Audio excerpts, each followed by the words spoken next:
친구들 한 주도 잘 지내셨나요? 왠지 모르게 21년도가 끝나고 있어서 그런지 조금은 붕 뜬 마음으로 지내고 있진 않나요? 오늘의 말씀이 우리의 마음을 다잡아주지는 않을까 기대해봅니다. 지난주 주일에는 임원 친구들과 성탄 전야제 준비로 작품을 만들었는데요. 궁금한 친구들은 24일 영상으로 확인하길 바랍니다. 지난주에 성탄절 친구 추첨 영상이 공유되었는데요. 복음의 씨앗이 심겨지도록 친구들에게 영상 많이 공유해주길 바래요. 코로나가 다시 극성이지만 이럴 때일수록 다시 말씀으로 더욱 단단해지는 저와 친구들이 되길 바라는 마음으로 오늘의 말씀 들으러 가볼게요. 오늘 함께 보실 말씀은 마가복음 15장 37절에서 41절 말씀입니다. 제가 대신 읽어드리도록 하겠습니다. 예수께서 큰 소리를 지르시고 숨지시니라. 이에 성소 휘장이 위로부터 아래까지 찢어져 둘이 되니라. 예수를 향하여 섰던 백부장이 그렇게 숨지심을 보고 이르되 이 사람은 진실로 하나님의 아들이었도다 하더라. 아멘. 여러분 이 짤들 아시나요? 이 짤들을 찾을 때 저는 오케이 자연스러웠어 라고 검색했는데요. 전후 맥락을 모른 채 분위기에 따라 웃고 우는 이런 묻어가는 행동들은 우리나라 사람들의 종특인 것 같습니다. 이렇게 상황이나 분위기에 묻어가는 것들이 생각보다 참 많이 있는 것 같은데요. 장례식에 검은 옷을 입고 간다거나 결혼식장에서 밝은 옷을 입지 않는다거나 영화관에서는 조용히 해야 한다거나 물론 이것은 타인을 향한 배려이자 일종의 매너이기도 하지만 동시에 우리는 주변의 시선 때문에 쉽게 튀는 행동을 하지 못하는 것 같습니다. 따돌림 당하는 친구를 외면하거나 잘못된 행동인 줄 알면서도 친구들의 기분을 깨지 않기 위해 말하지 못하는 우리들의 모습들. 성세님들은 어떠신가요? 현실적인 이유로 부조리한 모습들을 보더라도 그냥 덮고 사는 우리들의 모습들. 나도 모르는 사이에 그렇게 살아가고 있지는 않았나요? 처음부터 이런 얘기를 꺼낸 이유는 단순히 잘못되었다고 지적하기 위함은 아닙니다.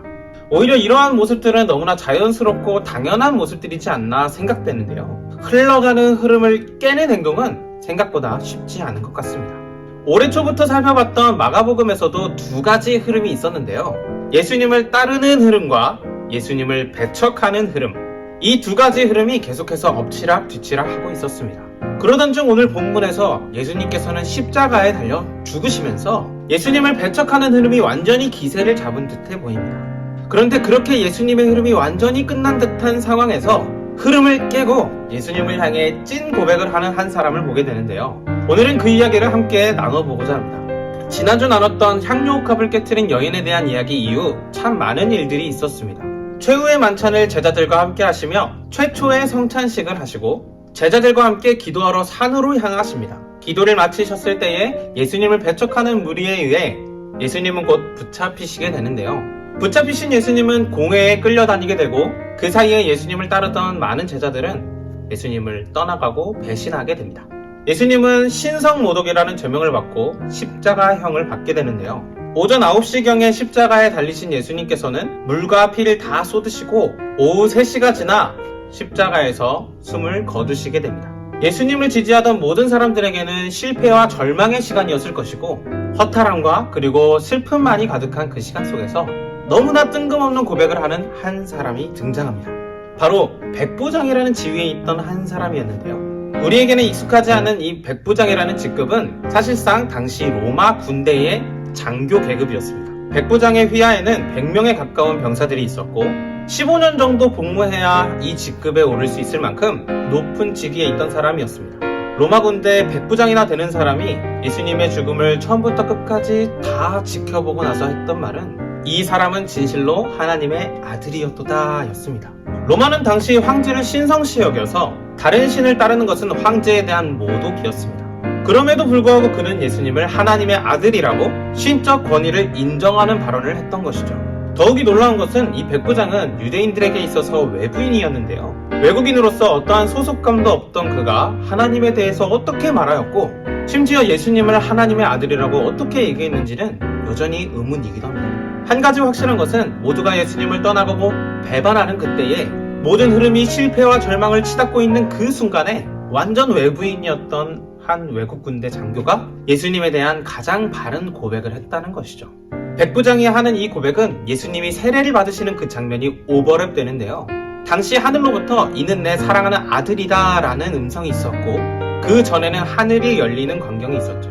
예수님께서 처음부터 드러내셨던 하나님의 아들이라는 직분, 하나님의 아들이라는 그 신분이 결국에는 한 이방인의 입술을 통해 고백되어지고 있습니다.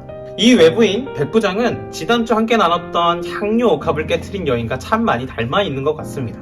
중요한 순간 예수님의 편에서 예수님의 뜻을 따르는 모습들, 예수님께 맡기는 모습들, 주변 환경과 흐름이 어떻다 할지라도 예수님을 온전히 바라보는 시선이 있었습니다. 심지어 그들이 외부인이었다 할지라도 그들의 모습은 진정한 제자의 모습이었다는 것을 그 누구도 부정할 수가 없습니다. 아무리 오랜 기간 예수님을 따랐다 할지언정 예수님을 온전히 바라보지 못한다면, 예수님에 대해 참된 고백을 하지 못한다면, 예수님께 모든 것을 맡겨드릴 믿음이 없다면 정말 제자라고 말할 수 있을까요? 물론 예수님을 떠났던 그 제자들을 끝까지 포기하지 않으시는 예수님의 그 사랑을 이후의 내용을 통해 더욱더 보게 되겠지만, 오늘 이야기에서만큼은 이 백부장이야말로 예수님이 원하시는 진정한 제자의 모습이지 않을까 생각해 봅니다. 이 시간 우리 한번 생각해 보길 원합니다. 우리가 살아가는 일상에서는 수많은 흐름이 있습니다. 학교 안에서 흐르는 흐름, 직장에서 흐르는 흐름, 그리고 우리가 모두 공감하는 코로나라는 우리는 시대의 흐름이 있겠죠. 수많은 흐름이 엉켜있는 이 시대 속에서 우리는 예수님의 제자라는 흐름으로 살아가길 원합니다. 조금 튈지 모르고 어색할지도 모르지만 제자의 시선으로 지금 이 시대에도 함께 하시는 그 예수님을 온전히 바라볼 수 있게 되기를 원합니다. 매 순간 예수님의 마음은 무엇인지, 예수님의 뜻대로 어떻게 살아갈지 고민하는 그런 우리의 모습이 되어가길 원합니다. 이 시간 함께 기도하겠습니다. 하나님 아버지, 오늘도 말씀을 통해 예수님의 제자로 살아가는 흐름을 기억하게 하시니 감사합니다. 세상의 수많은 흐름 속에 우리가 놓여 있지만 예수님의 제자로서의 삶의 흐름을 놓치지 않게 해주시고 급변하는 시대 속에서 더욱더 예수님의 제자로서 굳건히 서 있을 수 있도록 도와주세요.